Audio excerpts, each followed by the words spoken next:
Can you see yourself in this? Beatriz Almeida asks, standing before the mirror.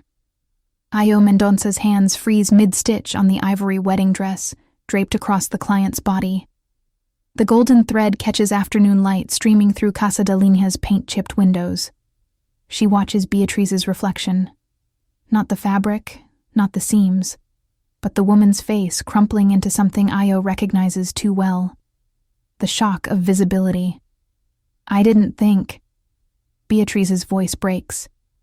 I didn't think I could look at myself and see something worth staying for. The needle trembles between Ayo's fingers. She finishes the invisible hem with movements practiced into silence, tucking the thread where no one will ever see it. Where it's safe. Where it belongs. Hidden. Functional. Forgotten. You're ready, Ayo whispers, stepping back into the shadow cast by the dressmaker's dummy. Beatriz turns, mascara streaking, and grabs Ayo's wrist. You gave me back something I thought he took forever. How do I thank you for that? Ayo gently extracts her hand. You already did. You trusted me with the work. But Beatriz won't let her disappear. No. You need to hear this. You saved more than my wedding. You saved me. The words land like accusations. Ayo nods, manufactures a small smile, begins gathering pins from the floor. Anything to end this moment, where someone insists on seeing her as more than hands that sew, as more than the labor itself. That night, Ayo lies in her studio apartment 3 blocks from Casa de Liña, phone screen illuminating her exhausted face. The voice message from Beatriz plays on loop. Today, I looked at myself in the mirror for the first time in years, and I saw myself. Not what they expected of me. Me. You didn't just make a dress. You made me visible. Ayo presses her palm against her mouth to silence the sob trying to escape. She has spent 30 years perfecting the art of disappearing, into her stitches, into other people's transformations, into the safety of being unseen. And here is Beatriz, insisting that invisibility is a loss, not a refuge. The phone dims. Ayo turns it face down and curls into herself, golden thread still wound around her left thumb.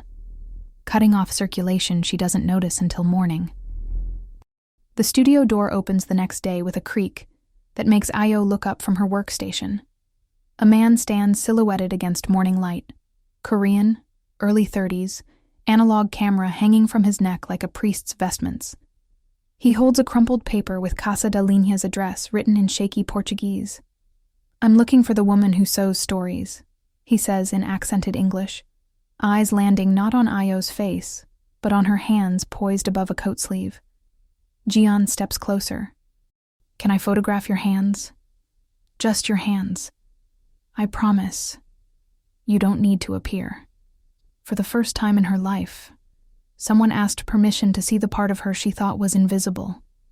If you've ever hidden the truest parts of yourself, because being seen felt more dangerous than being forgotten, stay with this story. Subscribe to support us in creating more narratives about the courage it takes to exist fully. Not perfectly, but honestly. You grew up understanding that beauty was something she could create but never inhabit. Her mother died when she was 7, leaving behind sketchbooks filled with clothing designs that no one ever saw. Tia Gloria, her mother's older sister, a former ballet dancer who traded stages for kitchens, raised Ayo in a 2-bedroom house in Villa Madalena, where rent increased faster than hope. Your mother used to draw on everything, Tia Gloria tells her on quiet nights, pulling out the worn brown sketchbook from a locked drawer. Napkins, receipts, the margins of bills we couldn't pay. She had hands like yours, magic in the fingertips, terror in the heart. Ayo traces her mother's pencil strokes, wondering if creativity is hereditary or if trauma is.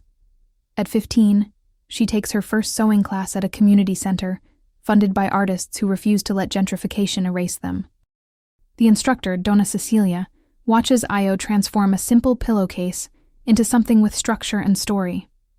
You don't sew to fix things, girl. You sew to say what your mouth won't. It's the most accurate diagnosis Ayo has ever received.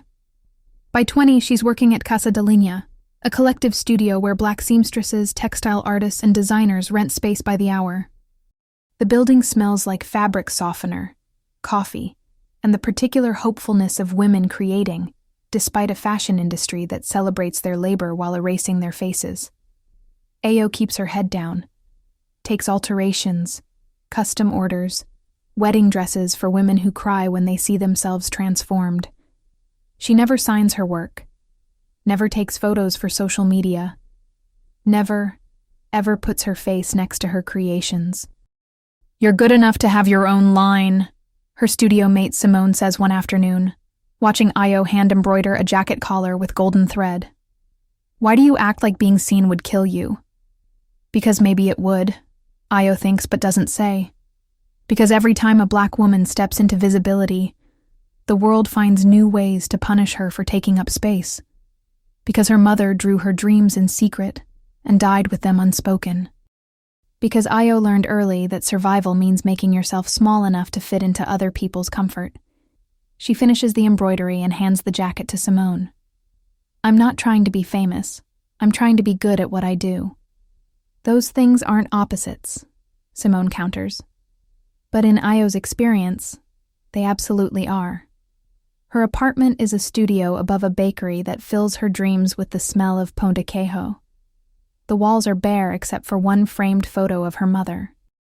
The closet holds exactly 7 outfits, all black, all designed to help her disappear into backgrounds. The only luxury she allows herself, fabric. Bolts of linen, silk, cotton, and wool are stacked in careful rows. Each one a possibility she hasn't given herself permission to explore. Because tucked under her bed, wrapped in a pillowcase her mother embroidered, is the brown sketchbook where Ayo draws designs she'll never make. Dresses that blend African wax prints with contemporary cuts. Coats with hidden pockets for secrets. Shirts with seams that follow the body's real lines, not the fashion industry's fantasy. Each design is a confession she's too afraid to speak aloud. I have a vision. I have a voice. I matter beyond what I can do for others. But the sketchbook stays hidden, because dreams that never leave your bedroom can't be rejected. Tia Gloria knows about the drawings. She's seen Ayo sketching at 2 a.m., pencil moving with the desperate speed of someone trying to outrun their own potential. She never says anything directly. That's not how they communicate. Instead, she hangs her old ballet slipper on the studio wall at Casa de Linha where Ayo works, a wordless reminder that deferred dreams have a price. "You know what I regret most?" Tia Gloria asks one Sunday over lunch. "Not that I gave up ballet. I regret that I never tried to go back. I made one choice at 25 and decided it was permanent." Ayo pushes rice around her plate. "You had me to raise. That's not a small thing." "No, but I used you as an excuse, baby. There's a difference between sacrifice and hiding." The words sit heavy between them, a truth neither wants to name. They are both experts at making themselves small, at calling it love when it's really fear. When Jian walks through Casa de Linha's door the next morning, asking to photograph her hands, Ayo feels the tectonic plates of her carefully constructed invisibility begin to shift. Jian learned about visibility the worst way possible, by watching it destroy someone he loved. His younger brother, Minho, was 22 when a Korean reality show producer approached him outside a university. "You have an interesting face," the producer said, which should have been a warning but sounded like a compliment.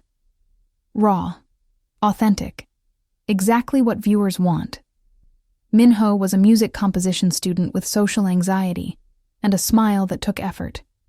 He agreed to appear on a documentary-style show called Real Voices, thinking it would help him overcome his fear of performance. Jian encouraged him.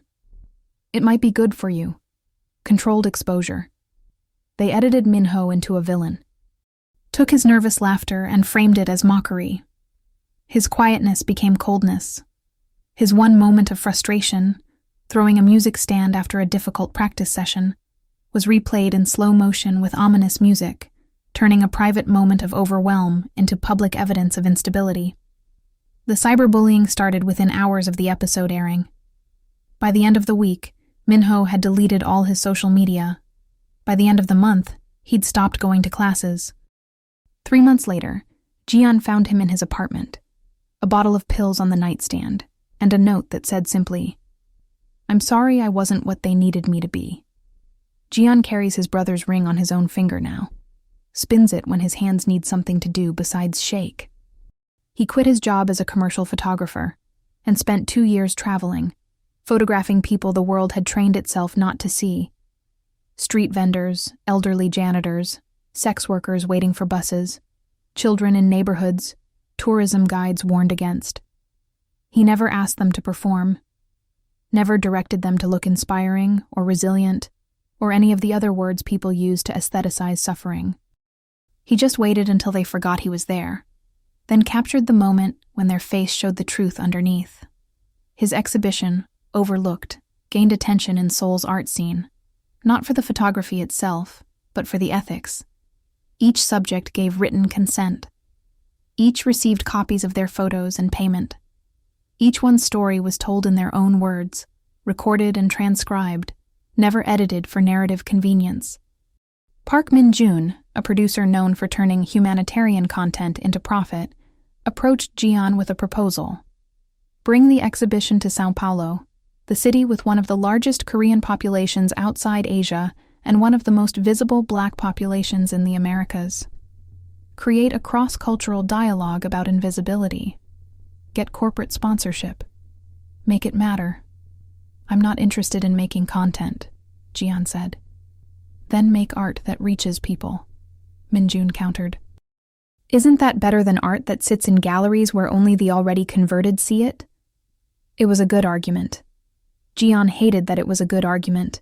He arrived in São Paulo 3 weeks ago with a list of potential subjects, a tourist visa that expires in 4 months, and his brother's ghostwriting shotgun through every decision.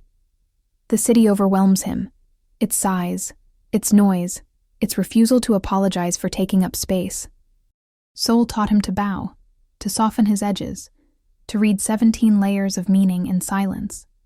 São Paulo just says what it means, loudly, in your face. He stays in a small hotel in Vila Madalena, the neighborhood his research identified as the city's artistic heart. Every morning he walks past street art that transforms alleys into galleries, past cafes where people argue about politics over espresso, past shops selling clothes and art made by people who refuse to be erased by an economy that wants them decorative but not compensated. That's where he first hears about Ayo, from Beatrice, who he photographed for the exhibition. A woman rebuilding herself after a marriage that took more than it gave. The person who really changed my life isn't me, Beatrice said during her interview. It's the seamstress who made me a dress that let me see myself as someone worth fighting for.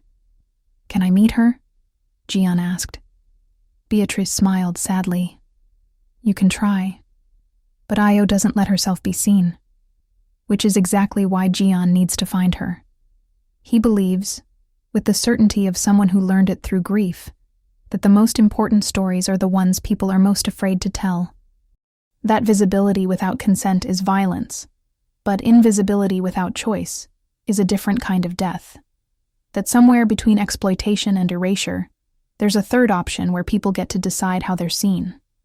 When he walks into Casa da Linha and sees Ayo, 30 years old, hands moving over fabric with the fluency of a first language, eyes that look up and away in the same motion, golden thread catching light like a secret trying to escape, he recognizes her immediately. Not because she stands out, but because she's worked so hard not to. Can I photograph your hands?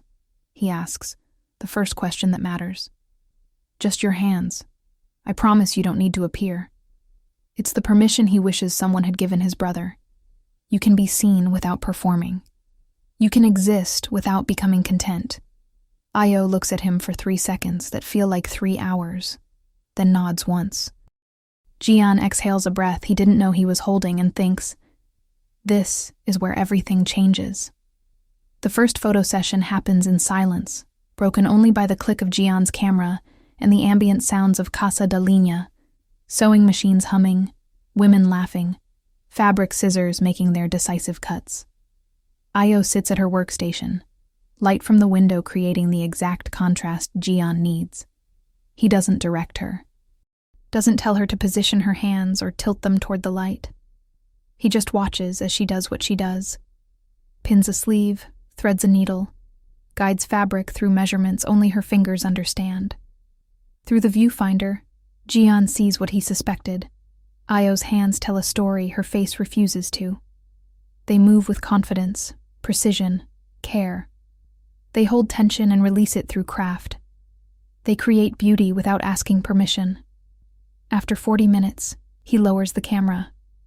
"You sew like someone apologizing for existing." Ayo's head snaps up, eyes sharp with an anger that makes her look, for the first time, fully present. "What?" "Your shoulders," Jian continues, not backing down. "They curl forward, like you're trying to take up less space while you work. Like the sewing itself is an imposition. You don't know anything about me." Ayo stands, hands balled into fists. "I know you're good at what you do. I know you hide that on purpose." He pauses, choosing his next words carefully. "And yet you put beauty into the world." Ayo stops. The anger doesn't leave her face, but something else arrives alongside it. Recognition, maybe, or the terrible hope that comes from being seen accurately. Tia Gloria appears in the doorway of the studio's small kitchen, dish towel over her shoulder, watching with the expression of someone who's been waiting 30 years for this exact confrontation. "I have other work to do," Ayo says finally, but her voice has lost its sharp edge. Jian nods and begins packing his camera. "Can I come back tomorrow?" "Why?" "Because I think there's more story in your hands than I can capture in one session." He looks at her directly, the kind of eye contact that in Korea would be aggressive, but in Brazil reads as sincerity. "And because I think you deserve to see yourself the way your clients see you." Ayo doesn't answer, but she doesn't say no. The next morning, Jian returns with 2 paper cups of coffee from the bakery downstairs from Ayo's apartment. He asked the baker where the seamstress from Casa da Linha lives, and the baker gave directions with the casual intimacy of a neighborhood where everyone knows everyone's business. "I didn't tell you where I live," Ayo says when she arrives at the studio to find him waiting. "I know. I'm sorry. Is this weird?" Jian holds out the coffee. "In Korea, showing up with food is how we say, 'I respect your time.' I'm still learning what it means here." Ayo takes the coffee, suspicious but won't let good espresso go to waste. "Here it means you're either very polite or a stalker." "First one. Definitely the first one." Jian's awkward earnestness makes Ayo's mouth twitch toward a smile she doesn't allow to complete. The coffee becomes a ritual. Every morning for a week, Jian brings 2 cups, and they drink in companionable silence before he photographs her working. He never asks her to look at the camera, never tries to sneak a shot of her face, keeps his word so thoroughly that Ayo begins to trust it. On the 8th day, as Ayo leans over to grab her bag, the brown sketchbook slides out and falls open on the floor between them. Jian's eyes drop to the page, an explosion of design, a dress that merges West African textile patterns with a silhouette he's never seen before. Notes in Portuguese scattered around the margins with the handwriting of someone thinking faster than they can write.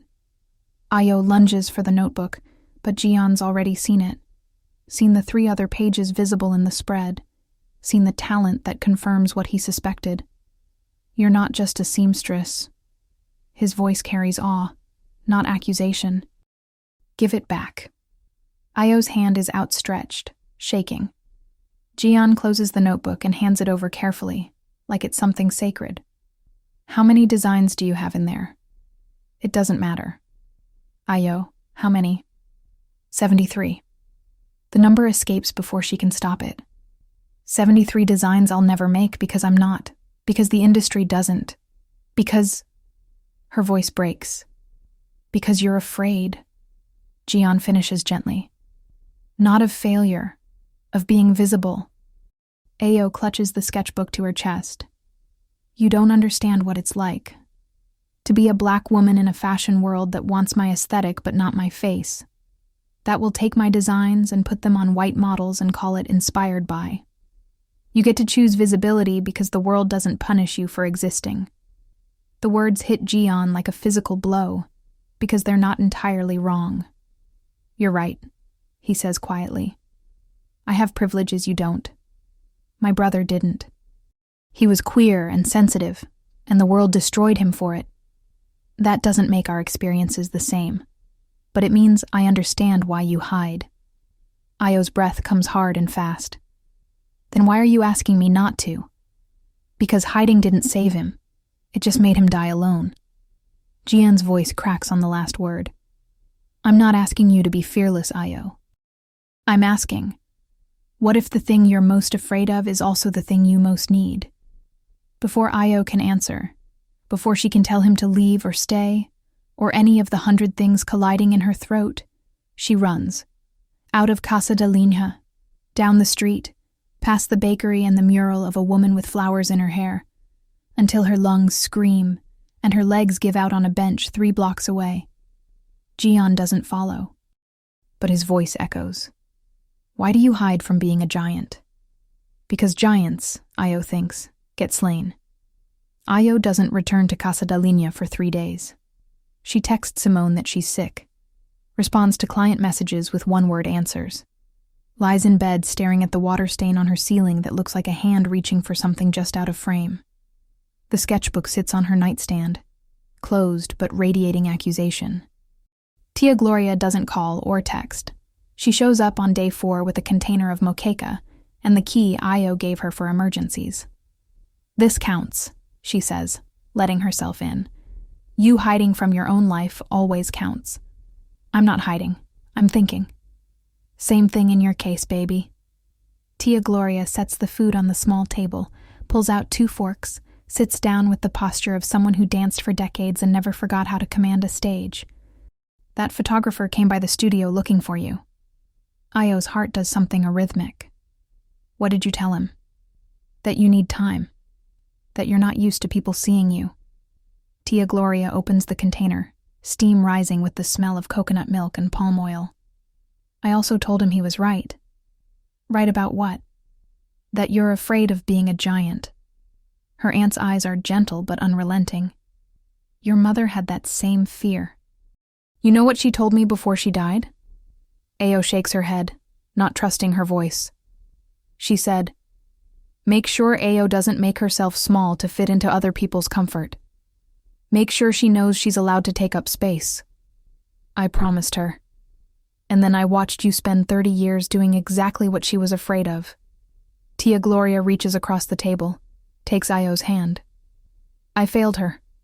I'm not failing you twice. You didn't fail anyone. You kept me alive. Alive isn't the same as living, girl.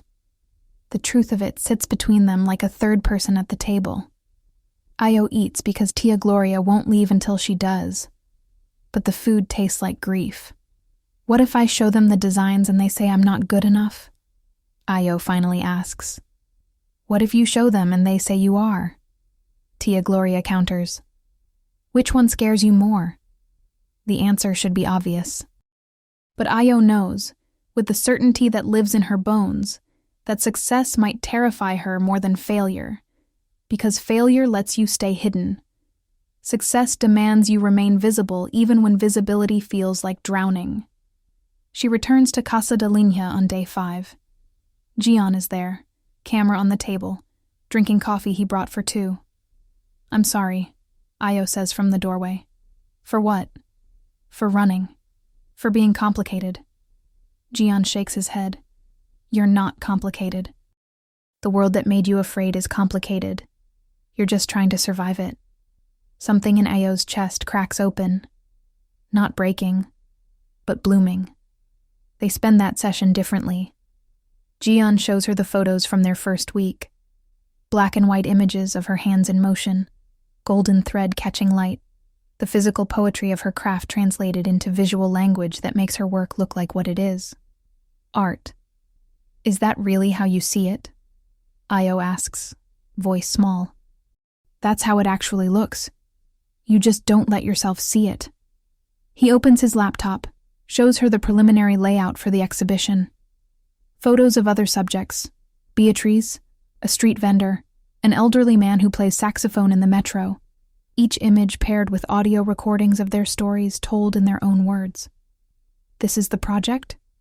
Ao asks. This is seen, Jian confirms. It's about visibility on people's own terms, about being witnessed without being turned into content. He pauses.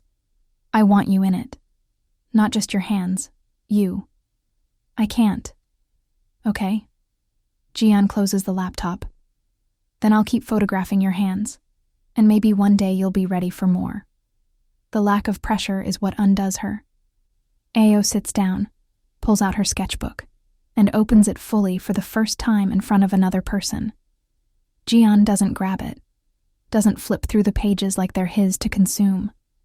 He waits until Ao turns the book toward him, permission explicit. For 10 minutes, he studies her designs with the focus he brings to everything.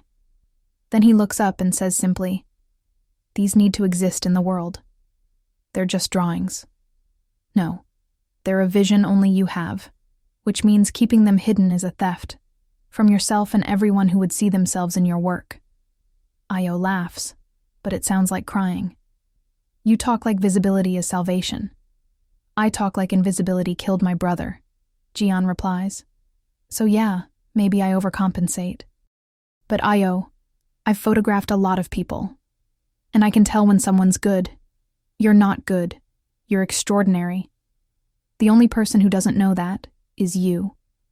Before she can respond, the studio door opens and 2 men in expensive suits walk in with the confidence of people used to being welcomed.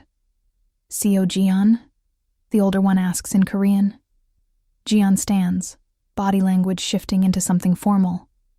"Park Min-jun. I thought our meeting was tomorrow. Change of plans. We brought a guest." The older man, Park Min-jun, gestures to the younger Brazilian man beside him. "This is Daniel Carvalho. He's producing the Brazilian side of Scene. We've been reviewing your subjects and we have a proposal." Daniel steps forward, hand extended toward Ao. "You must be the seamstress everyone's talking about. Beatrice hasn't stopped posting about you on social media. You're perfect." Ao looks at Jian, confused. Perfect for what? And that's when everything shifts. "Be perfect for the exhibition," Daniel continues, smile professionally warm. "We want you as one of the featured stories. Actually, we want you as the story, the centerpiece." Park Min-jun nods. The narrative is powerful. Black Brazilian seamstress, self-taught, overcoming economic barriers to create art. It's exactly what international audiences respond to. Ayo's stomach turns. She knows that tone, the one that makes her life sound like inspiration porn. Her struggle into entertainment for people who'll never experience it. "I didn't agree to be in the exhibition," she says quietly. "Not yet," Daniel replies smoothly. "But we're prepared to make it worth your consideration. 15,000 raise for rights to your story and image. Additional compensation if we use it for promotional materials." The number hits Ao like a fist. 15,000 reais is 3 months of rent, 6 months of fabric, a year of not worrying about whether she can pay Tia Gloria back for raising her. It's the kind of money that would change her life. Jian is silent, jaw tight, spinning his brother's ring with his thumb. "What does rights to my story mean?" Ao asks. Park Min-jun pulls out a tablet, swipes to a contract. "Standard language. We photograph you, record your story, use it in the exhibition and related promotional materials. You maintain rights to your creative work, the designs, the sewing. We just need rights to the narrative." Something about the way he says, "the narrative," makes Ao's skin crawl. Like her life is a script they're purchasing, not a reality she's living. "Can I think about it?" "Of course." Daniel pulls out a business card. "But we need an answer by Friday. The exhibition opens in 6 weeks, and we need time to build the campaign." After they leave, Ao and Jian sit in silence, heavy with things unsaid. "You didn't tell me they wanted to make me a featured story," Ao finally says. "Because I didn't know they were going to do it this way." Jian runs his hand through his hair, frustration evident. Min-jun keeps pushing for more narrative structure, more emotional arc. I keep telling him these are people, not characters. "What do you think I should do?" Jian looks at her directly. I think 15,000 reais is a lot of money. I think visibility could help your career. I also think these men don't actually care about your story. They care about how it makes them look. So you think I should say no? I think you should decide what kind of visibility you want. Because once you give them your story, you can't control how they tell it. His voice carries the weight of experience. My brother signed a contract that seemed fair. They promised him editorial approval, then buried that promise in subclause language he didn't understand until it was too late. Ayo feels the sketchbook in her bag. The 73 designs that represent everything she's been too afraid to claim. 15,000 rays could buy fabric to make them real. Or it could buy her being turned into a symbol instead of a person. I need to talk to Tia Gloria, she says. That night, over reheated moqueca, Ayo lays out the offer. Tia Gloria listens without interrupting, face unreadable in the way of someone who has learned to calculate cost versus benefit in split-second decisions that determine survival. 15,000 is real money, her aunt says finally. The kind that gives you choices. But money that comes with strings isn't freedom, baby. It's just a prettier cage. Tia Gloria refills their water glasses. You know what I'm going to say? That I should refuse. No. That I can't tell you what to do. This is your choice, your risk, your reward or regret. She reaches across the table. But I will say this. Those men didn't come to Casa de Lina because they care about you. They came because Beatriz made you go viral and they smell profit. Ayo pulls out her phone, opens Instagram for the first time in days. Her notifications have exploded. Beatriz posted a photo of herself in the dress Ayo made with the caption, "This seamstress in Vila Madalena gave me back something I thought I'd lost, myself. If you need someone who sees you, find Ayo Sews." Except Ayo doesn't have an Instagram for her sewing. She has a personal account with 17 followers and 0 posts. But people have found her anyway, messages flooding in asking for appointments, commissions, interviews. I didn't ask for this, Ayo whispers. No one asked for visibility, girl. It shows up and you decide what to do with it. Ayo spends that night scrolling through messages from strangers. Some are kind, some are invasive, some are racist in ways both overt and insidious, asking if she's really self-taught, if she has formal training, if someone helps her with the technical parts. One message stops her cold. Finally, a black woman getting recognized in fashion. Don't let them erase you. Tell your story. The pressure of it, being a representative, a symbol, a story before she's even agreed to be seen, makes Ayo want to delete her entire digital existence. But she thinks about the sketchbook under her bed, about her mother's drawings that died with her, about Tia Gloria's ballet slipper hanging on the wall, a memorial to deferred dreams.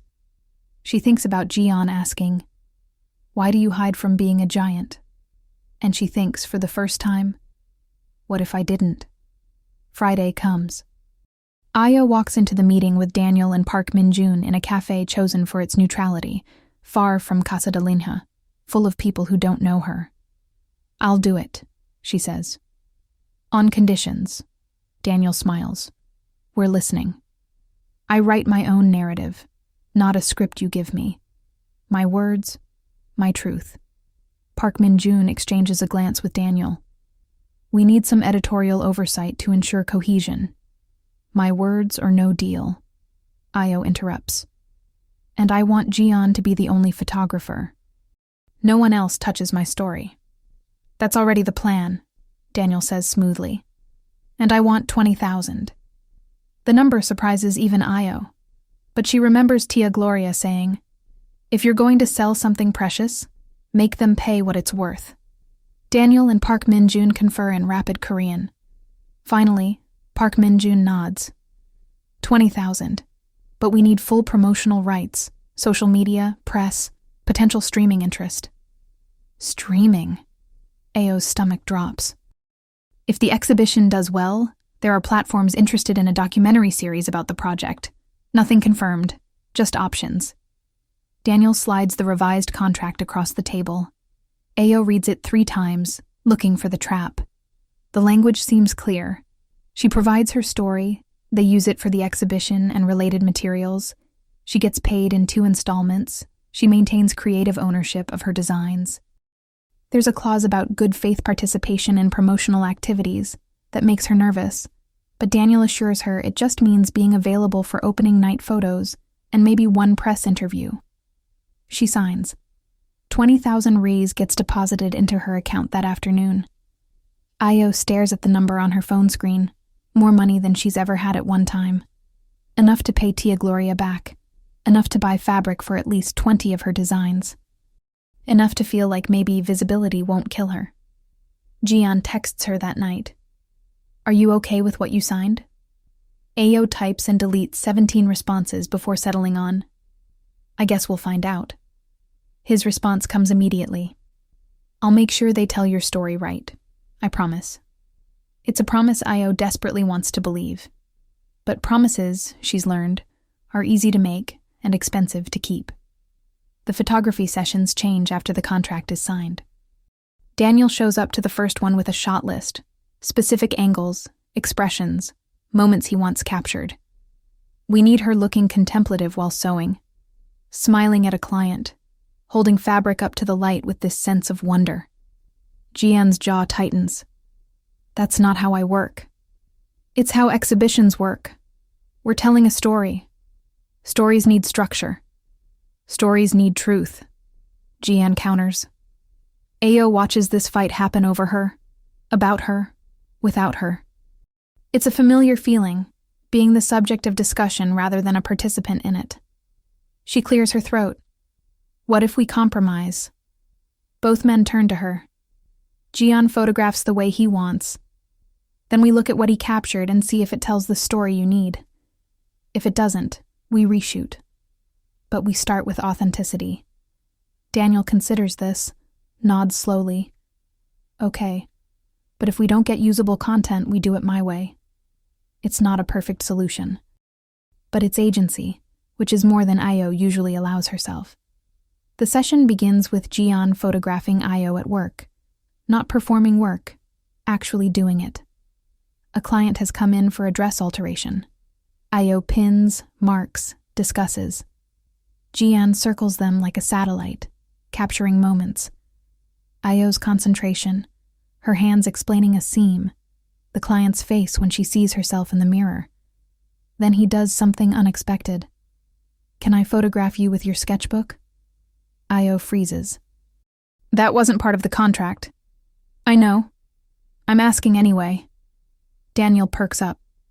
"Wait, what sketchbook?" And just like that, Io's last secret becomes content. She retrieves the brown sketchbook from her bag, holding it like a grenade. Jian doesn't grab it, doesn't direct her. He just waits.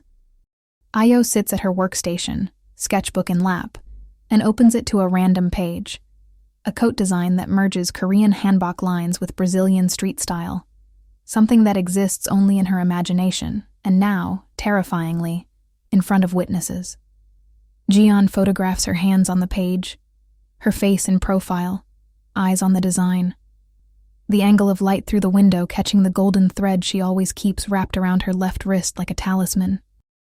"That's beautiful," Daniel murmurs, looking at Jian's camera screen. "Can we see the actual designs?" "No," Io says firmly. "But it would be incredible for the exhibition. Your hidden work, finally revealed." "No." Io closes the sketchbook. "You hired me for my story. My designs are mine until I decide otherwise." Park Min-jun, who's been silent in the corner, finally speaks. "The contract does give us rights to your creative work as part of the narrative. The contract says I maintain creative ownership." Io interrupts, voice steady despite her shaking hands. "Which means these designs aren't for sale." There's a long moment where Io thinks they're going to fight her, where she calculates if 20,000 reais is worth this battle. Jian breaks the silence. She's right. The designs aren't part of the agreement. We have what we need. Her process, her hands, her face. That's the story. Daniel looks like he wants to argue but reads the room and backs down. "Fine. But Io, you should know. Those designs could change your life. Keeping them hidden is a choice. Make sure it's the right one. After they leave, Ayo's hands shake so hard she has to sit down. Thank you, she says to Jian. You don't need to thank me for respecting your boundaries. That's baseline humanity. You'd be surprised how rare baseline humanity is. Jian sits across from her, camera resting on the table between them like a confession. Can I ask you something? Why do you keep the designs hidden? Because every time I think about showing them, I imagine all the ways it can go wrong. Someone stealing them. Someone saying they're derivative. Someone saying I'm not qualified. Her voice cracks. Someone proving that I was right to stay invisible. What if they prove you were wrong? Jian asks gently. That's scarier. They sit in that truth for a long moment. Then Jian does something that surprises them both. He opens his own bag, pulls out a leather journal, and slides it across the table. What's this? Photos I've never shown anyone. The ones too personal, too raw, too much of me to put into an exhibition. He opens it to a page, a self-portrait of Jian holding his brother's ring, face wet with tears, taken the week after the funeral. I keep them hidden for the same reason you keep your designs hidden, because sometimes the work that matters most is the work that would destroy us to share. Ayo looks at the photo, then at Jian. Why are you showing me? Because I want you to know you're not alone in being afraid. And because I think we hide the wrong things. We hide our brilliance and show our coping. What if we did the opposite? It's the most dangerous question anyone has ever asked Ayo. That night, she lays out fabric on her apartment floor. Silk in deep blue, cotton in ochre, linen in cream. She opens the sketchbook to design number 47, a dress that's been living in her head for 3 years. For the first time, she doesn't just sketch. She cuts. By 3 a.m., she has the basic structure, a bodice that follows the body's actual lines, a skirt with hidden pockets deep enough for secrets, sleeves that can be rolled or flowing depending on need. It's a dress designed for a real woman, not a fashion ideal. A dress that says, you can be beautiful and functional, elegant and practical, seen and safe. She texts Jian a photo. I made one. His response comes despite the hour. You made yourself visible. That's everything. Ayo falls asleep in a pile of fabric scraps, the dress form wearing her dream, and for the first time in 30 years, she doesn't apologize for taking up space. The morning coffee ritual becomes something more than caffeine exchange. Jian brings 2 cups, Ayo brings pastéis de nata from the bakery downstairs, and they sit in Casa de Linha's small kitchen before the other artisans arrive. It is a stolen pocket of time where neither of them has to perform. No clients watching, no producers directing, no contracts hovering between sentences. Teach me Korean, Ayo says one morning, wrapping her hands around the warm cup. Jian blinks, surprised. Why? Because you're teaching me to be visible. The least I can do is learn to say hello in your language. He smiles, a real, unguarded smile. Okay. Hello is annyeonghaseyo. But if we're friends, you can say annyeong. Ayo tries it. An-yong. Better than most tourists, he says. You'd survive in Seoul. Survive is a low bar, she counters, but the corner of her mouth lifts. Your turn, Jian says. Teach me Portuguese. You already speak some. I speak survival Portuguese. Teach me the kind people use when they actually want to say something that matters. So Ayo teaches him. Not textbook phrases, but the language of Vila Madalena. Bom dia, tossed lightly to the bakery staff. Obrigado with the right rhythm. Fica à vontade, when someone steps into Casa da Linha and she wants them to relax. She explains that looking straight into someone's eyes here means presence, not confrontation, and that touching someone's arm in conversation is connection, not invasion. In exchange, he offers concepts his language holds that hers does not. In Korean, we have jong, and it means connection, attachment, the feeling that grows when people share time, even if they don't share words. It's not quite love, not quite friendship. It's deeper and quieter than both. Jong, Ayo repeats carefully. We have sodade. It's when you miss something that might never come back. A person, a moment, a version of you that only exists in memory. They sound related, he says. Maybe your jong becomes my sodade when it breaks. The kitchen feels smaller after that, dense with unspoken possibilities. The language lessons become a map of how they see the world. Jian explains that in Korea, asking, "Did you eat?" is how you say, "I care if you're surviving the day." Ayo tells him that in Brazil, people will kiss you on both cheeks 5 minutes after meeting you and call you querido, even if they forget your name later. It was confusing at first, he admits. Everyone here is so direct, loud. In Seoul, people don't say what they feel. You have to read between the silences. In São Paulo, silence is usually a warning sign, she says. If someone goes quiet, it means they're planning something. Or giving up. Which one are you usually doing when you go quiet? He asks. Both. They laugh. But there is an ache under it neither of them tries to hide. The photography sessions extend beyond Casa da Linha. On a bright afternoon, they walk to Beco do Batman, the open-air graffiti gallery that turned Vila Madalena's alleys into an international postcard. The walls explode with color. Faces, animals, abstract shapes, political slogans layered over decades of paint. In Korea, galleries are white cubes, Jian says, lifting his camera. Here, the city is the gallery. Vila Madalena decided walls were too boring, Ayo replies. So we turned them into arguments you can see. He photographs a mural of a black woman whose hair is a galaxy of stars.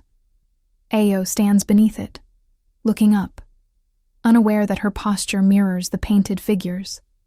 Chin lifted, shoulders open, as if gravity has loosened its grip on her for once. Jian does not ask her to pose. He simply waits until she forgets he is holding the camera, then clicks the shutter.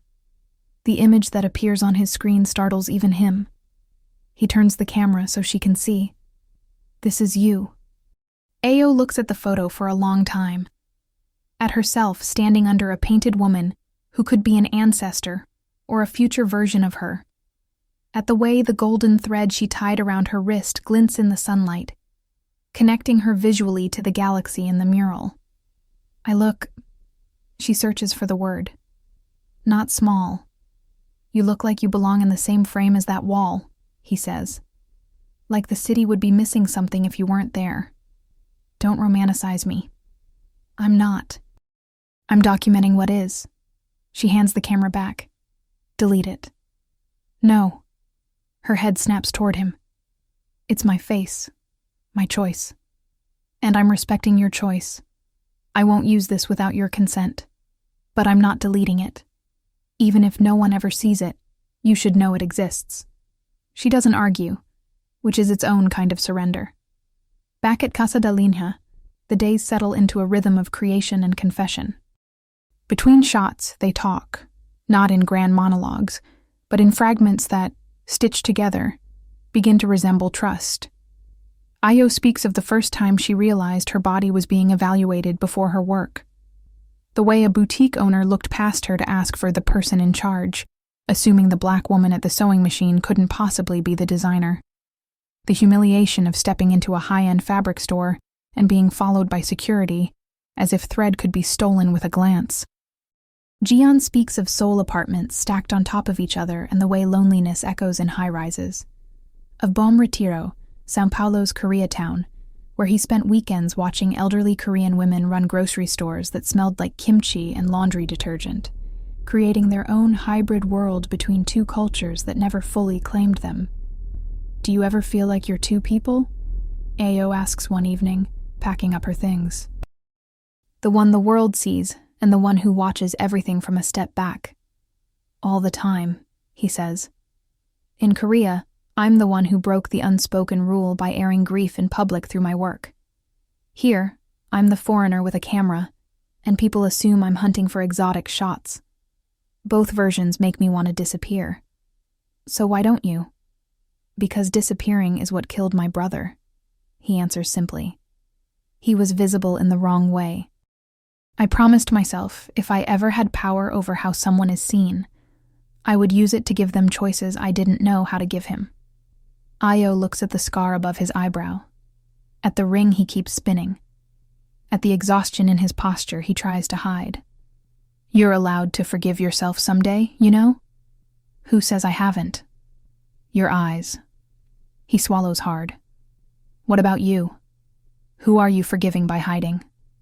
My mother, she says without thinking. Why would she need forgiveness? For leaving me with a story unfinished. For teaching me how to dream on paper but not how to live it in public. Maybe finishing it is how you forgive her, he suggests. Or how I betray her, Io counters. What if visibility was the one thing she couldn't survive? What if I'm safer repeating her pattern than risking a different end? Jian leans forward, elbows on knees. What if repeating her pattern guarantees the same end? The question lands like a stone dropped into deep water. Ao doesn't answer. She doesn't have to. The silence speaks the language they are both becoming fluent in. The space where fear and possibility occupy the same breath. Right.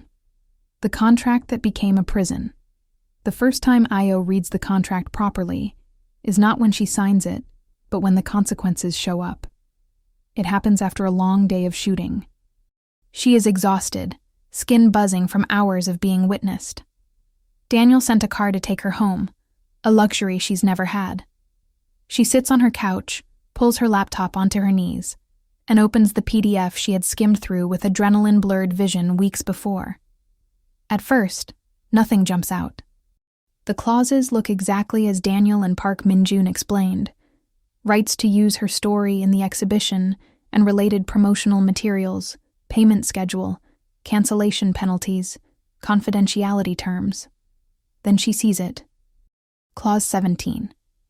The participant grants the producers the irrevocable, worldwide right to exploit, adapt, edit, distribute, and otherwise use the participant's story, image, and related materials in all media formats now known or hereafter devised, including but not limited to streaming platforms, provided such use aligns with the overall inspirational purpose of the project.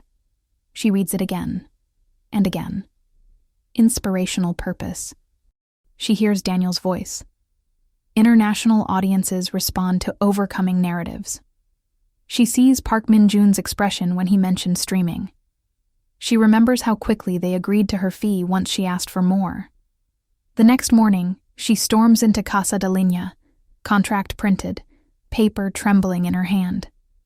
They can sell this to a streaming platform, she says, dropping it on the table in front of Jian, without asking me again. They can turn my life into a 6-episode arc about the poor black seamstress who triumphed. Jian reads Clause 17, his face going from confused to furious in 3 seconds. This wasn't in the version they showed me. It was in the version I signed. He looks up at her. I'm sorry. You should have what? Read my contract? You're not my lawyer. I'm the one who brought you into this, he says. I told you it was about ethical visibility. I believed it. I should have known better. Anger and fear battle inside her chest. You didn't write this. No, but I didn't stop it either. She sinks into a chair. I thought I'd finally found a way to be seen without being devoured. I was wrong. Jian closes the contract. Then we rewrite the rules. How? By making it impossible for them to sell something that doesn't exist yet, he says. Right now, all they have is potential. Photos, raw footage, notes. We control how that becomes a story. Ao laughs bitterly. You think control is something people like us actually have? I'm telling you, we have leverage. You are the centerpiece they promised sponsors. Without you, the project loses its emotional anchor. Without the project, Park Min-joon and Daniel lose money and credibility. They need you more than you need them. I already took the money. Then give it back. The suggestion feels like sacrilege, 20,000 rays isn't just numbers on a screen.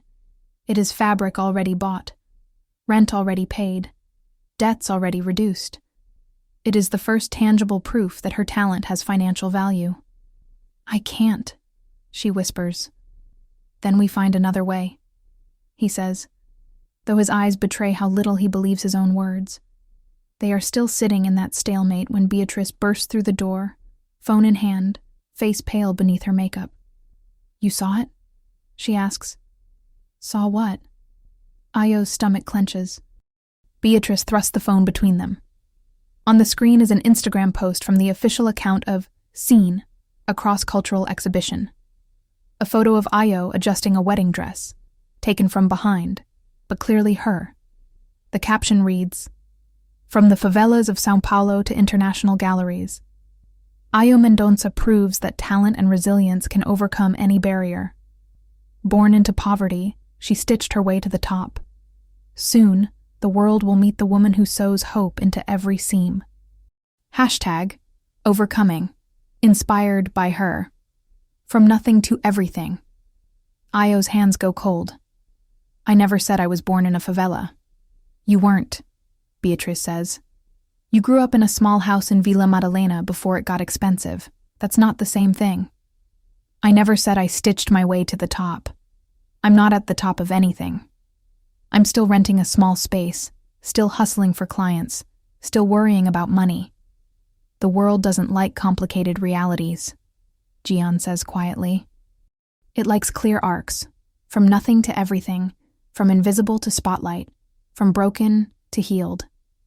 I was never nothing, Ayo whispers. My life before this wasn't a prelude. It was my life. Comments flood the post. Some call her inspiring. Some ask when the documentary is coming out. Some question whether the story is exaggerated. Familiar microaggressions cloaked as skepticism. Beatrice looks at Ayo, eyes fierce. You need to shut this down. How? Go public with the truth before they do. Gian nods slowly. If the narrative is already escaping you, the only way to get it back is to speak louder than them. I'm not an influencer, Ayo protests. I don't even use social media properly. You're a storyteller, Gian counters. You tell stories with fabric.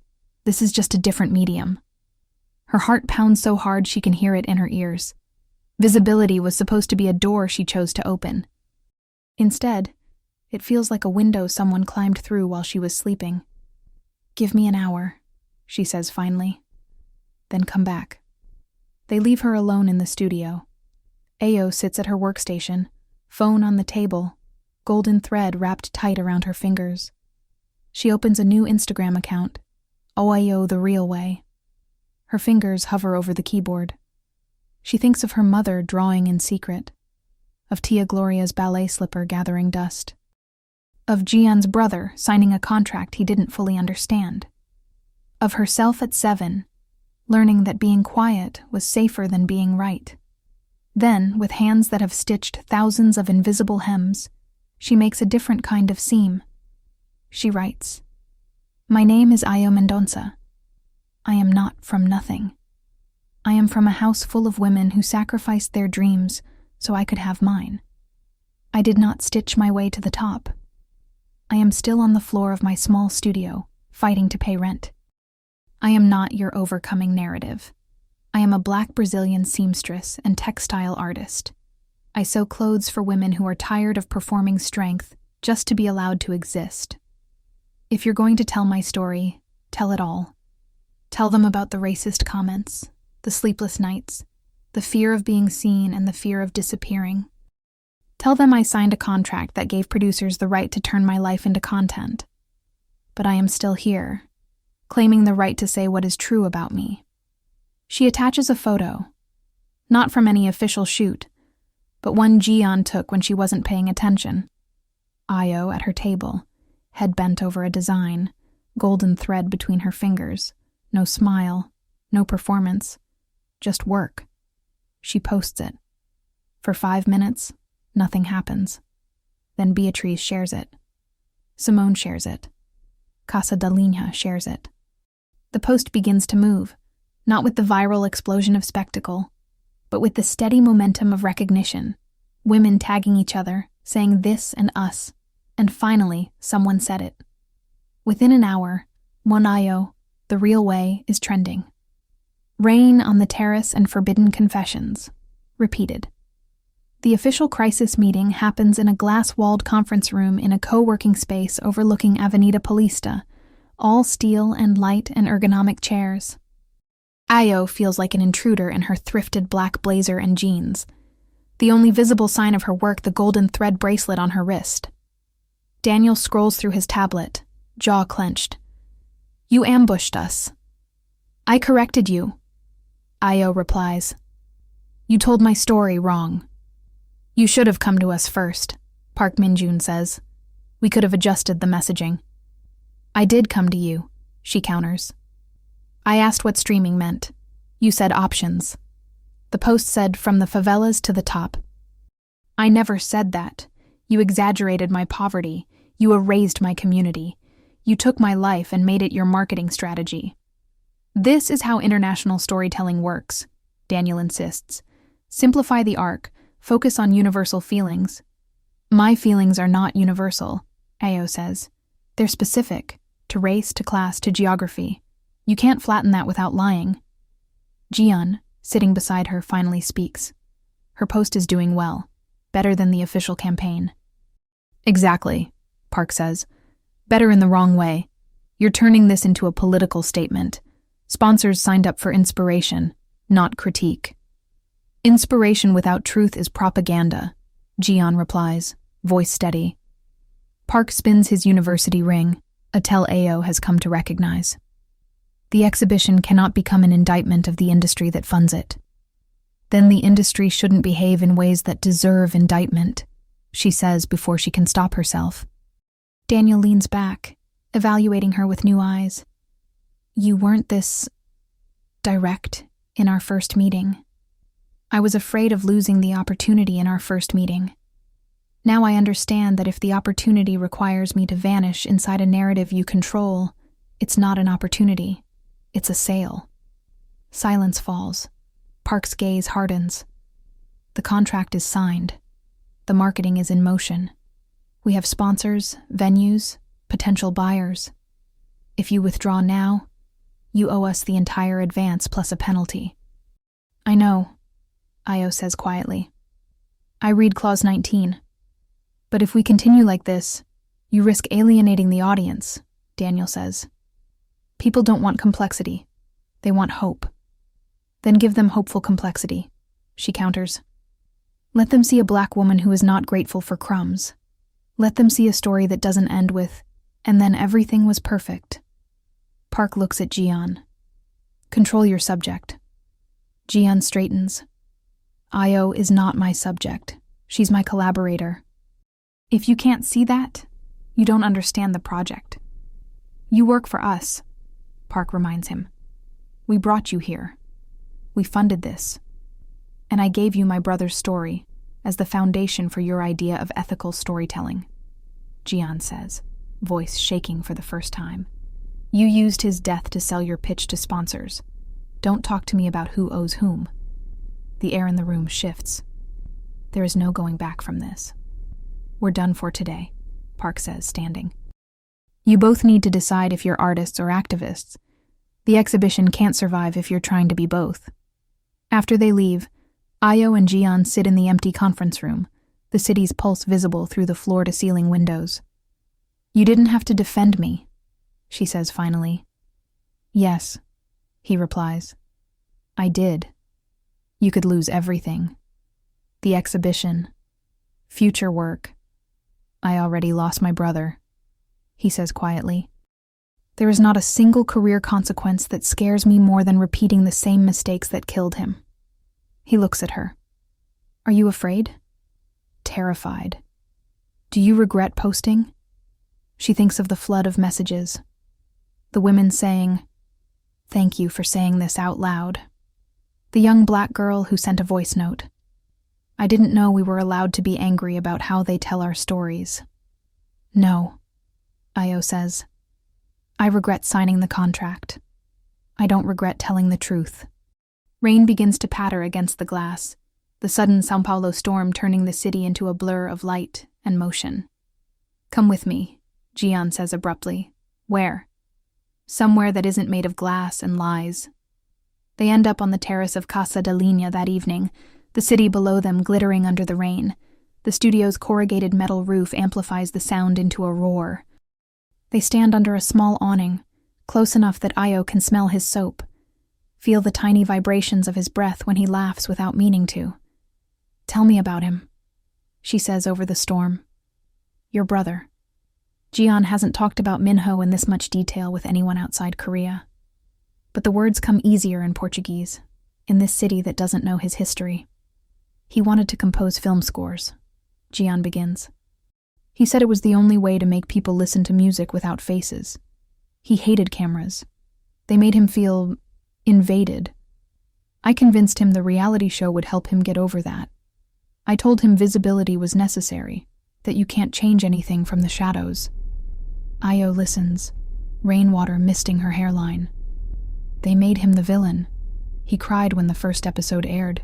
He said, Hyung, why do they hate me? I said it was editing, that people would see through it. I was wrong. He looks away, jaw working.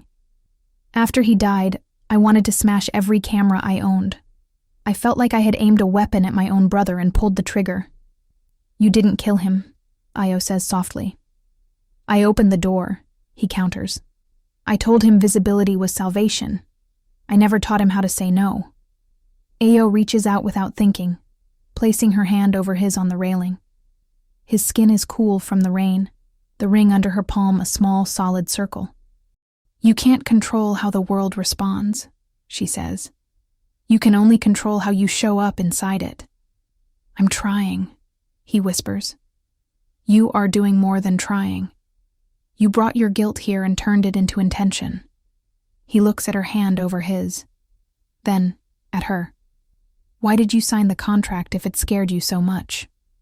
Because I'm tired of watching other people drive past opportunities I never even get to apply for. Because I'm tired of being good enough to fix rich people's clothes, but not good enough to put my own name on a label. Because my mother died with her designs in a drawer, and I thought, maybe the only way to not repeat her life was to choose a risk she never took. Does it still feel like that? It feels like I've been carrying a dress that doesn't fit and trying to pretend it's comfortable. They stand in that shared discomfort, rain softening to a drizzle. Io, Gian says, voice low. If you tell me to walk away from this exhibition, I will. I'll take the loss. I'll go back to Seoul or somewhere else. But I won't stay in a project that eats you. What about you? She asks. What do you want if you forget contracts and sponsors and guilt? He closes his eyes for a moment, then opens them with an honesty that makes her forget the rain. I want to make something with you that neither of us has to recover from. The sentence hangs between them, vulnerable and impossible. Lightning flashes distant. They are alone on the terrace, the city a murmur below. You're doing that already, she says. Every time you let me see myself in your lens without asking me to smile. He steps closer, not quite touching. I want to say something, but I don't want it to be another thing you have to survive. You talk too much for someone who claims to fear harm, she says, a shaky smile tugging at her mouth. He laughs quietly. Then I'll ask instead. He searches her eyes. Do you want me to kiss you? The directness grabs the breath from her lungs. No one has ever asked her like that, plain, without performance, giving her the power to answer. She thinks of cultural expectations, of Brazilian informality and Korean restraint, of all the times she has been touched without consent by clients, strangers, men who thought her silence meant agreement. Ask me again, she says, deciding to reclaim the script. He does not repeat himself mechanically. He steps half a step back, giving her more space, and says, If I kissed you now, would it be something you regret? It is a different question. A better one. She considers the storm, the contract, the trending hashtag. The sketchbook under her bed, the ring under her palm, the way his accent wraps around her name as if it's fragile and dangerous at once. "No," she says. "I think I would regret not knowing." He moves slowly, telegraphing every centimeter. When his lips meet hers, it's not cinematic fireworks, but something quieter and far more dangerous. Recognition. He tastes like coffee and rain and a language she is just starting to learn. They break apart when a door slams downstairs. Simone's voice echoes up the stairwell. "Ayo, you need to see this right now." They step away from each other, breathing hard, the moment suspended, but not undone. "What now?" Ayo calls back. "Daniel just leaked a teaser," Simone shouts. They're calling it From Shadows to Spotlight, the seamstress who overcame herself. You're on every feed, and it's already going viral, for all the wrong reasons. Ayo closes her eyes, the aftertaste of the kiss blending with a familiar metallic fear. Of course the world would demand payment the moment she allowed herself something just for her. "You said you didn't want to make something I have to recover from," she says to Jian, opening her eyes. "I meant it." "Then help me make sure this isn't it." "I will," he answers. For the first time since signing the contract, she almost believes him.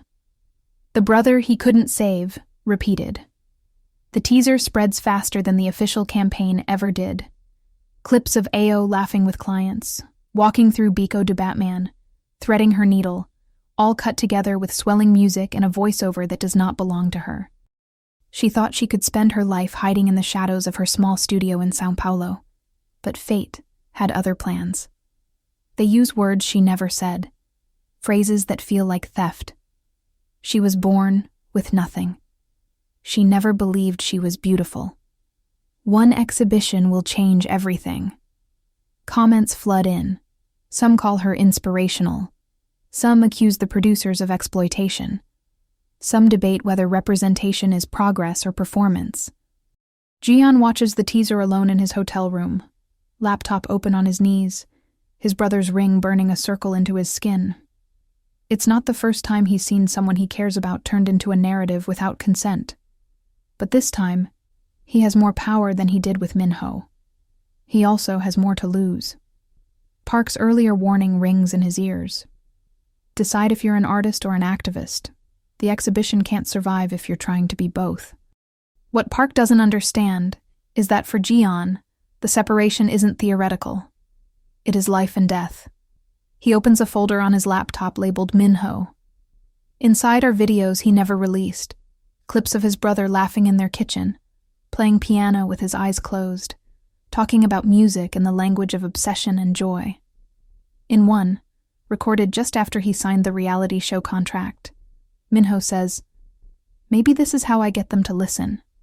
Maybe if they see me, they'll hear me." "Oh, you don't owe them your whole self," Jian replies behind the camera. "But I owe myself a chance," Minho answers. The words hit differently now. The echo with Ayo is uncanny. Another artist at a threshold, terrified but unwilling to stay in the dark. Another contract promising possibility without warning of the cost. Jian slams the laptop shut. The next day, he walks into Park and Daniel's office with a drive in his hand and a decision in his bones. "I'm changing my terms," he says. "You don't have terms," Park replies without looking up from his screen. "You have a contract." "I have leverage," Jian counters. "You marketed this as an ethical visibility project. You used my brother's story in your pitch deck to sponsors without his family's explicit consent. If I go public about that, your humanitarian brand collapses." Daniel's head snaps up. "Careful." "I'm done being careful," Jian says. "Here's what's going to happen. We keep the exhibition. We keep the opening date." But the format changes. To what? Park asks, eyes narrowed. To what it should have been from the start. Photos paired with audio recordings of the subjects speaking in their own words. No voiceover rewriting their lives to fit your arcs. No fake, from nothing to everything narratives. "Inspiring sells," Daniel says. "Complicated doesn't." You're wrong, Jian answers quietly. Complicated is the only thing that has ever saved anyone like us. Simple stories get us killed. Park folds his hands. If we agree, what do we get? You get your exhibition, your sponsors, your streaming interest, if they still want a story about people owning their narratives instead of having them stolen. And if we say no, Park asks, then I walk. I withdraw my work, and I release my own statement about how this project betrayed its supposed ethics. The room goes very still. So it's blackmail, Daniel says. It's a boundary, Jian corrects. You can call it whatever makes you sleep at night. Park stares at him for a long time, then exhales slowly. We can't rebuild from zero in 3 weeks. You don't need to rebuild, Jian says. You need to listen. The raw material is already there. Ao's post showed you the demand. People are hungry for honesty, not filtered inspiration. Daniel drums his fingers on the table. This jeopardizes the streaming deal. Then maybe the deal wasn't aligned with the project's supposed purpose, Jian says. And what about your career? Park asks. If this fails, you become the difficult artist who tanked a multinational project because of his feelings. If this succeeds on your terms, I become the photographer who let another person I care about get swallowed by a machine I know too well, Jian replies. I can live without work. I cannot live with that. Park looks toward the window, the skyline of São Paulo reflected in the glass. The city's chaos presses in, a reminder that control is always an illusion. Fine, he says finally. We keep the exhibition. We adjust the format, but if it fails, you're done with us. Jian nods. If it fails, I'm done with you either way. Afterward, in the corridor, Daniel catches up with him. Do you really think they'll let you get away with this twice? He asks. You already went rogue once when you supported her post. This isn't about getting away with anything, Jian says. It's about not repeating my worst mistake. You think you're the only one with ghosts? Daniel's smile is bitter. I stole credit from an indigenous artist 5 years ago. I thought changing my portfolio would wash it away. It didn't. It just followed me in comments and DMs and side conversations. This project was supposed to be my redemption. Redemption at someone else's expense isn't redemption, Jian says. It's just better branding. Daniel's expression shifts. Hurt, anger, shame flashing and disappearing. You think you're the only one who wants to be better? I think wanting isn't enough, Jian replies. You have to choose differently when it costs you. He leaves before Daniel can answer. That night, he goes to Casa de Linha with a folder under his arm. Io is there late, sewing in the quiet golden thread glinting under warm lamps. I made a problem, he says. You mean a decision, she corrects. What did you do? He lays out his plan. A restructured exhibition, audio booths where visitors can sit and listen to each subject telling their story in their own language, with subtitles rather than a disembodied narrator. A section dedicated to unfiltered drafts, where they display fragments, unfinished photos, notes, sketchbook pages, showing the process rather than just the polished result. And for you, he adds, I want something else. Which is? A piece you design for yourself, not for clients, not for sales, for you to wear on opening night, with the golden thread visible, not hidden in internal seams. The idea makes her throat close. You want me to be my own mannequin. I want you to be my co-director, he says. Your designs have been ghostwriting other people's beauty for years. It's time one of them writes you. I don't know if I can. Then let that be the story, he says. Not from nothing to everything. Not overcoming herself. Just a woman learning to inhabit what she creates. She looks at him, at the ring, at his tired eyes, at the way his shoulders are less bent than when they met. You keep risking your career for me, she says. Why? Because I already know what it costs not to, he answers. She could tell him that's unfair, that he's putting his brother's ghost on her shoulders. She could tell him she is not a second chance, not a correction to a past tragedy. Instead, she says, "Then let's not waste it." They spread her sketchbook on the table. Page after page of designs that once felt too dangerous to show. She flips to one near the back, a dress that began as a fantasy and now looks suspiciously like a possibility. It is simple on the surface. A long silhouette, clean lines, a neckline that follows her actual collarbones, not the ones magazines pretend exist. But the seams tell another story. Golden thread running outside, tracing paths that don't follow traditional cuts, but the map of her lived body, where she hunches, where she holds tension, where she carries weight. "It's not flattering," she says. "It doesn't hide anything." "Good," he says. "It's honest." She laughs weakly.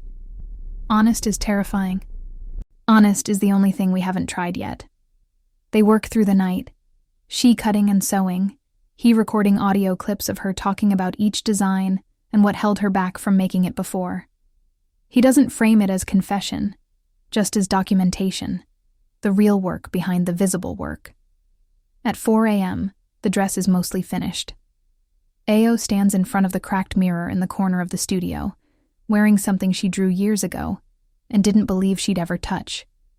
She looks not transformed, but aligned, as if fabric and flesh have finally agreed on terms. "How does it feel?" he asks. "Like I'm wearing an argument," she says, "against everything I was taught about what deserves to be seen." "Then it's perfect." He lifts his camera, but this time he doesn't take a photo. "Not yet," he says when she raises an eyebrow. "You see it first. The world can wait." She nods, swallowing a tide of feeling. In the quiet that follows, the storm outside finally passes. The city shifts from night to the pale beginnings of morning. They are both exhausted, both scared, both more alive than they know what to do with, and neither of them is ready for what the exhibition will demand next. Nature. Exhibition. When the world finally looks. Opening night arrives with the kind of humidity that makes fabrics cling and tempers short. The gallery is not one of the gleaming white cubes in the wealthy part of town. After negotiations and a very public online push led by Beatrice and others using Ao the real way, Park agrees to host Scene in a hybrid space. Half industrial warehouse, half community art center, located between Villa Maddalena and Bom Retiro, as a literal and symbolic bridge between worlds. Outside, street artists paint a temporary mural for the event. A pair of hands, one dark, one light, stitching a line of golden thread across a cracked surface. People take pictures before they even go in. Inside, the layout is nothing like the original proposal. The walls hold large format photographs, yes, but each is paired with a listening station. Visitors slip on headphones and hear the voice of the subject themselves, in Portuguese, Korean, or both, telling their story the way they chose to tell it. Subtitles scroll on small screens for those who don't share the language, but there is no omniscient narrator, no swelling soundtrack dictating what to feel. There is a corner titled Unfiltered Drafts. There, under plexiglass, lie fragments. A page from Jian's notebook, where he scribbled thoughts about ethics and grief. Beatrice's handwritten note about wearing Ayo's blazer to court. A fabric swatch with golden thread testing different tensions. And at the center, Ayo's brown sketchbook, open to the design she finally made for herself. The case label reads, in her handwriting, "I drew these in secret for 10 years. I thought hiding them kept them safe. It kept me small." People cluster around the case, reading, taking their time. In a quieter wing, a looped video plays, a black screen with white text that reads, "To be seen is not to be chosen. It is to be recognized." Ayo's voice repeats the sentence in Portuguese, then in a halting, accented Korean phrase Jian helped her pronounce. The translation runs below. In the center of the room stands Ayo. She wears the dress she made for herself, dark blue, long, seams traced on the outside in explicit golden lines. The thread doesn't try to hide the structure. It calls attention to it. The scar on her chin is visible. Her shoulders are back, not because she is forcing confidence, but because the dress was cut for the way she actually stands. Jian stands a step behind and to the side, not as handler or savior, but as co-creator. His wedding band glints under the lights, his camera hanging at his side unused for once. "You're shaking," he murmurs. "Of course I am," she says. "I'm standing in a room full of people looking at me. I spent my whole life avoiding this." "You can still leave." "I could," she says. But then the story ends back where it started. Me alone in a room designing for ghosts. I'm tired of ghost work. The first wave of visitors is mostly press and sponsors. The producers hover near the entrance, smiles tight but present. They agreed to the new format because the alternative was public humiliation, but they are still calculating every reaction, every hashtag. A journalist approaches Ao with a microphone. What does it feel like to go from invisible seamstress to symbol of resilience? Ao smiles politely, but her eyes are sharp. I was never invisible to the women who wore my clothes. And I am not a symbol. I'm a person. People are messier than symbols. I hope this exhibition lets you see that. The journalist falters, then regains footing. Do you consider this a dream come true? No, she says calmly. This is not the dream. This is the first time the dream is standing in the same room as reality. Now the work really starts.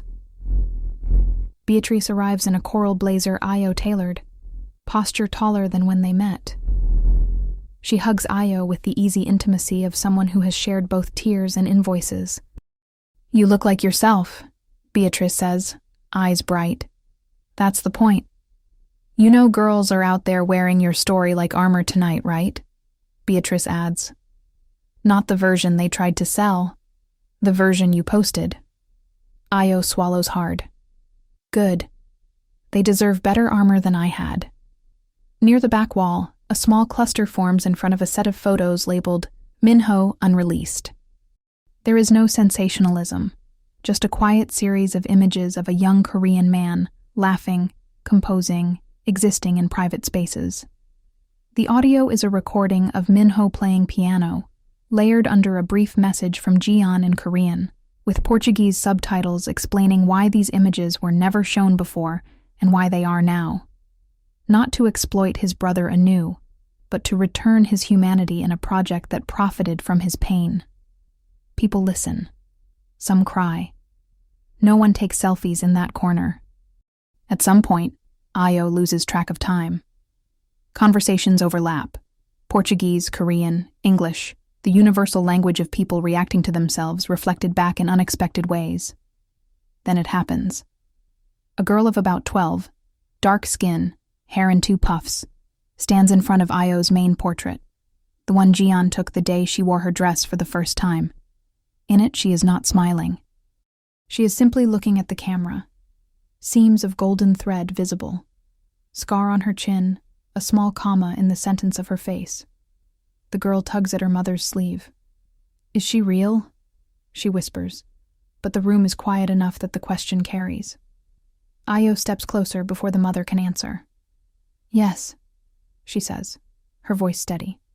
I am. The girl turns, eyes widening. You're her. I'm me, Io says. But yes, that's my photo. The girl looks back at the image, then at Io's actual body. Can I be like you when I grow up? Ao feels every version of herself. Child hiding in the corner, teenager sewing until her fingers bled, young woman afraid to show a sketch, standing beside her. You can be like you, she says. That's bigger. The girl's smile is not reverent. It's relieved, as if someone just confirmed permission she didn't know she was waiting for. Jian watches from a short distance, throat tight. He spins his brother's ring once, then takes it off, weighing it in his hand. Later that night, he approaches Ao near the unfiltered drafts corner. I want to add something, he says. What? He opens his palm, revealing the ring.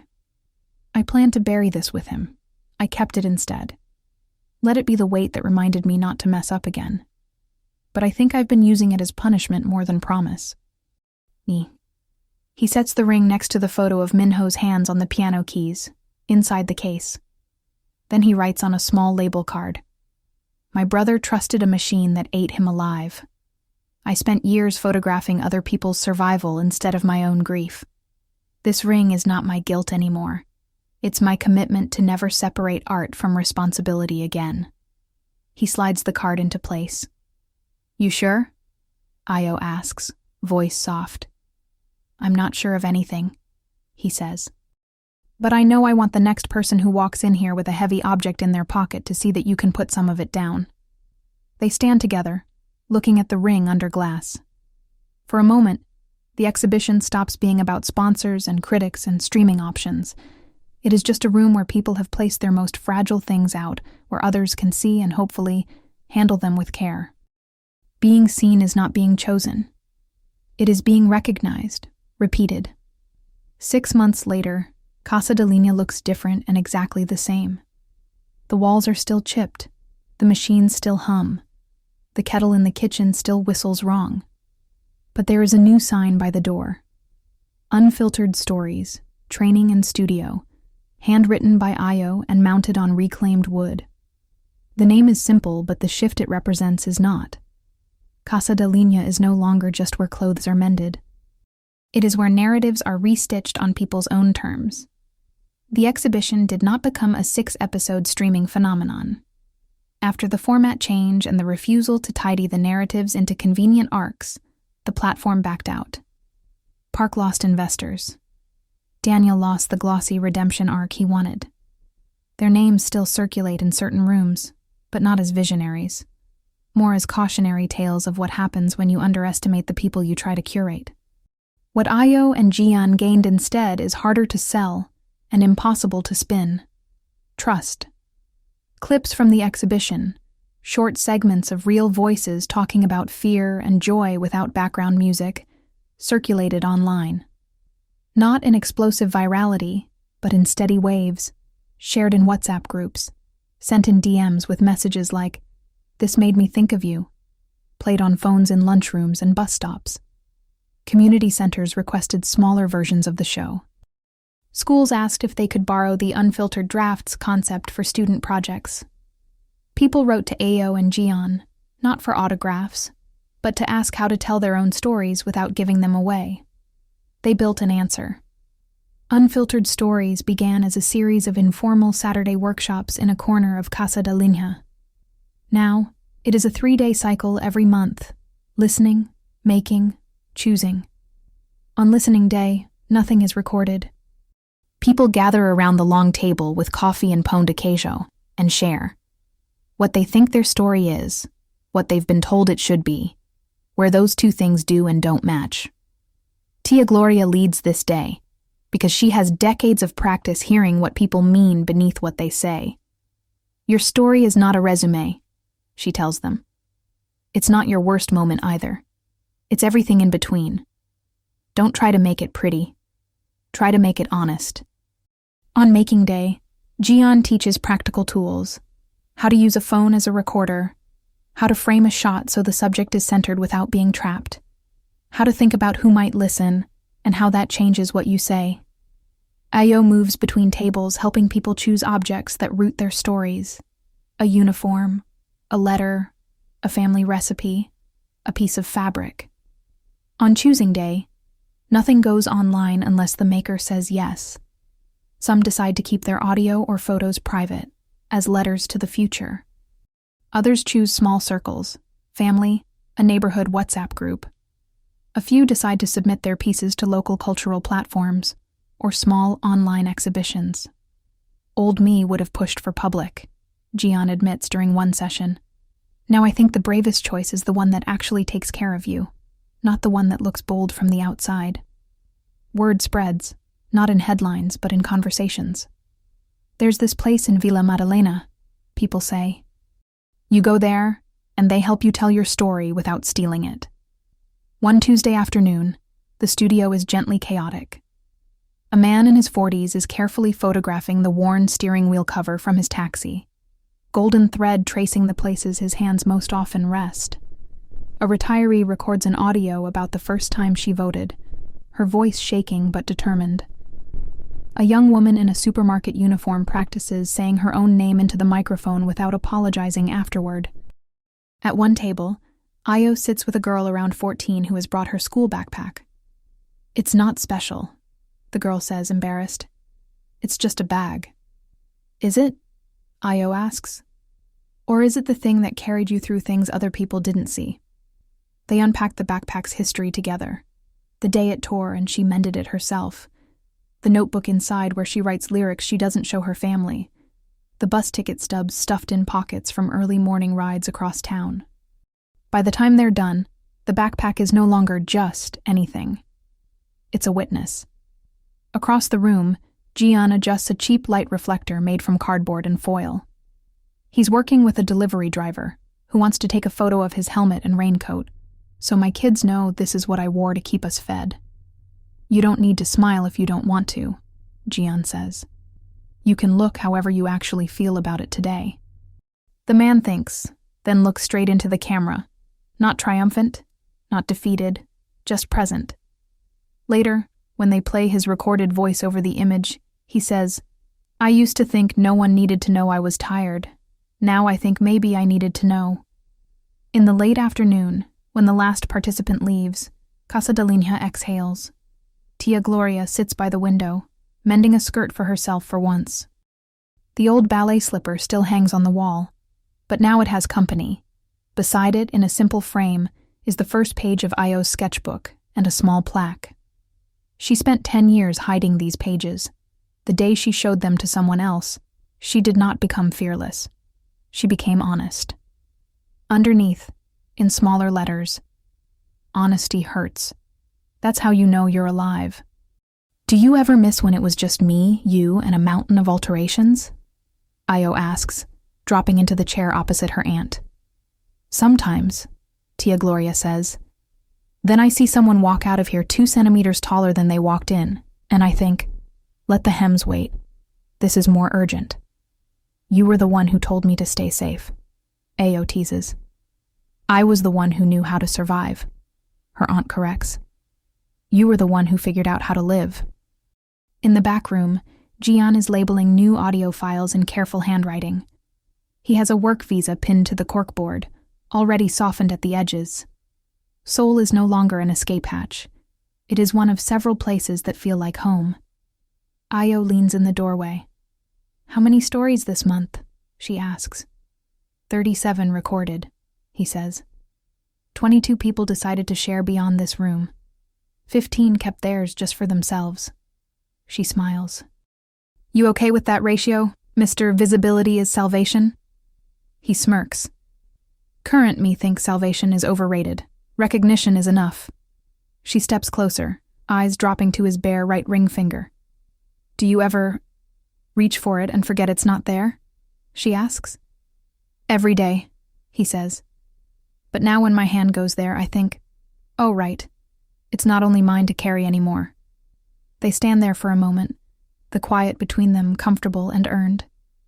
"Do you regret coming here?" she asks. "I regret not learning Portuguese before I arrived," he says. "And that pastel by the metro." She laughs. The oil smelled like regret from across the street. "I do not regret walking through the wrong door," he finishes. "Or asking to photograph your hands. Or any of the arguments we had about contracts and truth. Not even the nights you thought I hated you?" she asks. "I never thought you hated me," he says. "I thought you saw clearly where I was still lying to myself. That's worse." "You're welcome," she says dryly. He looks at her for a long moment. "What about you? Do you regret signing?" "Every day," she says. Then adds, "And also not at all. It hurt like hell, but it cracked something open I might have kept sealed until I died." That doesn't sound like regret. "It sounds like scar tissue," she says. "I wouldn't choose the wound again, but I wouldn't erase what grew there." He reaches for the small recorder on the table. "Say that again, slowly." She rolls her eyes, but steps closer. "I spent my life dreaming of being seen," she says into the recorder. "Not stared at, not consumed, just seen. When you first photographed my hands, I thought the dream was about the world finally looking at me. She looks at him, then at the doorway, then at the framed sketch. But what I learned is that the real dream was about me looking back, she continues. At myself. At my work. At the parts of my story that hurt and not turning away. Her voice is quieter now, but steadier. Being seen is not being chosen, she says. It is being recognized. And recognition is messy. It will not fix you. It will not make the world suddenly fair. But it will give you a place to stand when you decide what to do next. She clicks the recorder off. Too dramatic? She asks. Just accurate, he says. From the front of the studio comes the sound of the door opening. Footsteps pause, then a hesitant voice. Hi, I saw the exhibition online. Someone shared a clip. Is this where, I don't know, where you help people not feel crazy for wanting to tell their story? In the right place, Io calls back, not missing a beat. She looks at Jian. Ready? For what? He asks, though he already knows. For more people who were told they're too much or not enough, showing up here and realizing they are exactly what they are supposed to be. Always, he says. They walk to the front together, side by side. A young woman stands there, backpack over one shoulder, fingers tapping an anxious rhythm against the strap.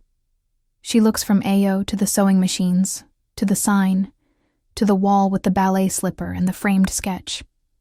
I don't have anything special, she says quickly. Just things that happened. We don't do special here, Io says. We do real. That's plenty. The woman exhales, some tiny tension leaving her shoulders. Behind them, the late afternoon light catches on the golden thread stitching the hem of Io's blouse, visible now, deliberate, and on the faint circle of skin on Jian's finger where a ring used to be. No cameras roll, no producers hover, no contracts sit between them on a table. Just people, stories, a space big enough for both. Ao turns briefly toward the mic on the table, as if speaking to someone who hasn't walked through the door yet. Ao spent her life hiding until she found someone who didn't want to fix her. He just wanted to stay, she says quietly, almost as an aside. If you know someone who needs to hear that, share this story. And if that person is you don't need to be perfect to be seen. You just need to be real. Then she smiles. Not the careful, client-safe curve of her lips she used to practice, but something wider, a little crooked, honest, and goes to greet the newcomer. Outside, São Paulo keeps moving. Buses, graffiti, rain clouds forming over distant buildings. Inside Casa de Linha, golden thread waits on the table, ready to bind fabric to fabric, story to story, person to person. For the first time, Io is not dreaming of being truly seen. She is living it.